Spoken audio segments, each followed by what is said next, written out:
No momento que você tem um vídeo que está bem rond, ou você tem um portret que está bem rond, sem consentimento, a gente que dá uma toestemming, dus na dá consent para aqui, e autorização, no momento você tem ideia que pode um data lek, pero não é necessário.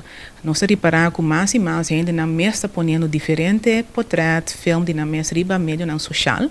No momento que você está aqui, você está consciente que no momento que você está riba tour e condicionam que a plataforma que você riba che está donando, que você está basta vulnerável. Também nós que explica a gente que ora você põe certo coisa que quizás você não quer riba rede social, que você vira vítima de gente que está mal usar boa informação.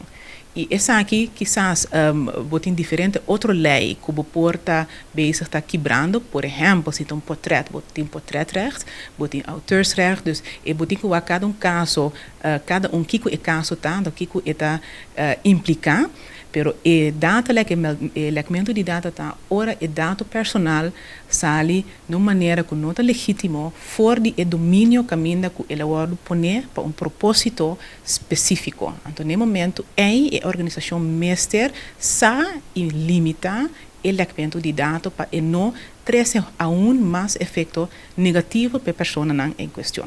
Posso não solamente, por exemplo, meu nome, ou minha adresse, ou uma minha biba, pero também por ter elemento de dados na lugar médico, caminho que pode ter informação muito mais sensitiva, que se eu vou divulgar ou sair em outro médio, no momento a pessoa em questão pode ter uma situação muito penível.